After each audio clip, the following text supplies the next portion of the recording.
My name's Christine Heath and I'm the Voluntary Services Manager for the Leeds and York Partnership Foundation Trust.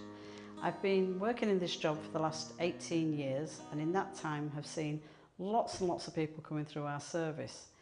The people that do come through, the volunteers, have all progressed into different aspects of either employment or they've gone on to get actual permanent jobs.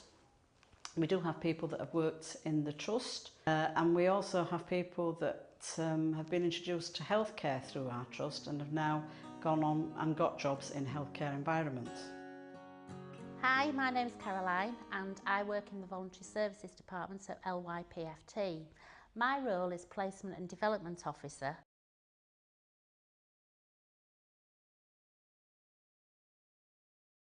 I recruit the volunteers and I place them throughout the trust. It's very important to me and to the Voluntary Services Department that we place the right volunteer in the right area.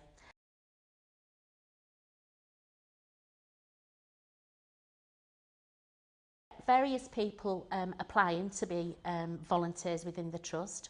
We get a lot of people that are psychology students. We get people that have maybe been carers in the past and they haven't got that role anymore, but they still want to put something into the community to keep busy themselves. So they'll come along and they've got a wealth of experience. We have people that have used the services themselves that want to gain some confidence, that maybe have never had a job.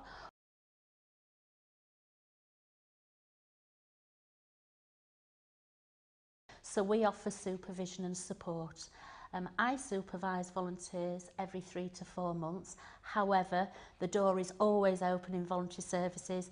If somebody wants to come along for a cup of tea and a chat, or if they need extra support, we can do it away from the site.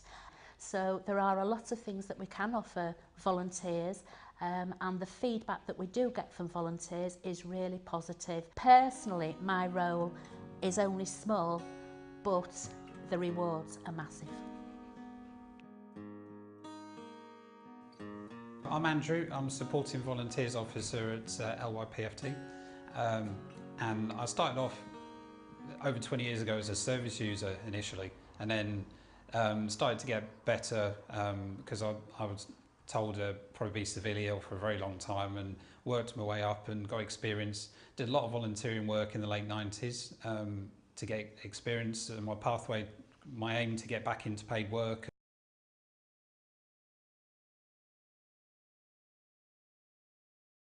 Applied to be a volunteer here actually at this trust, and Caroline was very good at taking me on and got lots of experience through that. Eventually applied for this job 2 years ago. I like to see how the volunteers enjoy their volunteering with the service users in each of the different environments, because I find that really rewarding. Hi, my name's Richard. I'm a volunteer at St Mary's Hospital, working at Hawthorne House. So I run a baking, cooking and also a relaxation class there. I very much enjoy it. You know, you see someone who typically could be very shy, very quiet, very low self-esteem, and making or baking something as simple as a cake and seeing their reaction at the end from their self-esteem point of view, just to see them and to get them to realise that they're not rubbish at everything and they can do these things.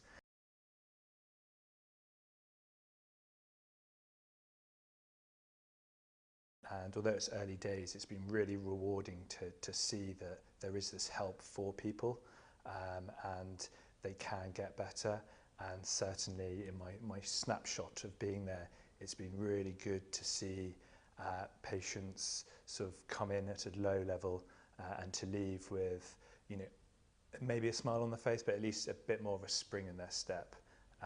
And as far as the staff that I'm working with and around have been fantastic, and I feel like I'm not just treated as a volunteer, but sort of one of the team. Hi, I'm Kinga. I work at the Becklin Centre. I work on Ward 3 as an occupational therapy assistant. I started volunteering for Trust during my studies. I studied psychology, so I wanted to gain some more practical experience.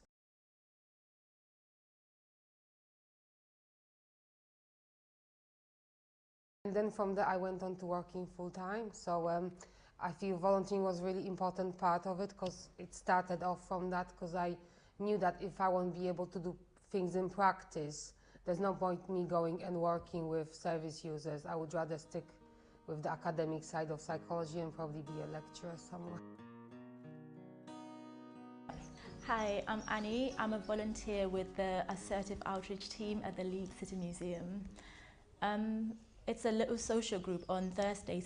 The biggest thing for me, I think, when I first started volunteering is seeing how normal everyone looks. And I don't know what normal is, but just from like an external point of view, and people just go about their day, and then you sit down with these people and you get to hear their stories, their struggles, and you just realize everyone's going through something. And I think that's for me was like the biggest sort of shock, because you see these people out and you don't think they go through what they go through. So it's just like a reminder to just be nice.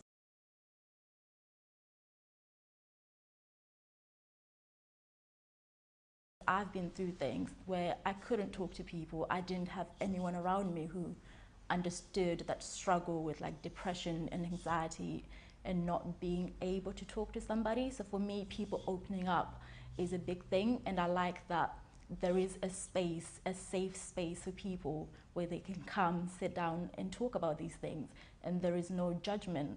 There is no one sitting across you telling you it's not such a big deal, everyone goes through it, and things that you hear every day, because these are big things affecting people clearly. So that's one thing I really enjoy about coming to the support group, because it gives people that safe environment to just be themselves, meet other people who are going through the same things, and that, I think, ability to just relate to somebody else is what's really good for people.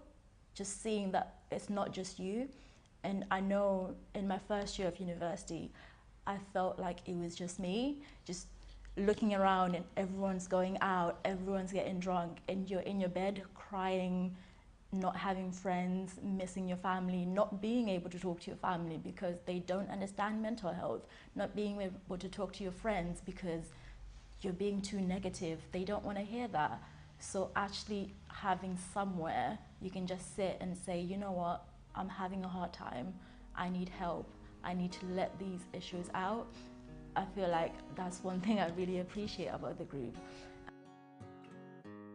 I'm Karen, and I've been doing befriending for nearly a year now, and this involves meeting somebody who's in the community, who's having problems maybe, doesn't want to go out, not interested in anything. My job is to get her out there and get her interested in something to make her life a bit happier. But I have phoned her up occasionally and she'll be crying, and you know, so I'll go and see her. And then the nice part is that at the end of seeing her, she's a big smile on her face, and you feel that that's great that I've made her feel like that. But by the same token, you know, if you're not seeing her the next day, will she go back down? But you know you're doing a little bit to help, and that's a nice feeling. My name's Jack. I've been volunteering with the NHS. The first time I came along and met Caroline was in 2013. So I probably did that for about 7 or 8 months, and then I moved away from Leeds. But doing that work really set me up for the job that I moved to do. I moved to Hereford and ran a project that was running music workshops with young people, specifically targeted at those growing up in challenging circumstances. So since the end of the year, I sort of finished volunteering at the end of last year. So coming back round into the beginning of this year, what I'm looking at the moment is to set up as a freelance workshop runner. Caroline again has been really helpful. She put me in touch with Arts and Minds. But really I'm trying to set up freelance and trying to get paid a bit for it really. And of course I'll always give stuff away for free because I just love doing the work. My name's Kitty Plowright. I'm an occupational therapist and I work at Ascot Croft, which is Recovery and Rehabilitation Services. I've worked at a number of units through the Trust in the last 3 years, and over that time I've worked with quite a lot of volunteers.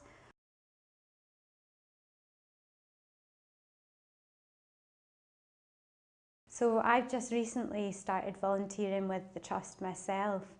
I'd come across another occupational therapist that was using their PAT dog, which is pets as therapy, and they were utilising that within their work. So I'd had my dog Brian for quite a while now, and I'd noticed that whenever I'm out and about with Brian, he turns heads and people come up and cuddle him and smile when they see him. We've just sort of noticed how much better he makes people feel, so we got him tested as a pets as therapy dog.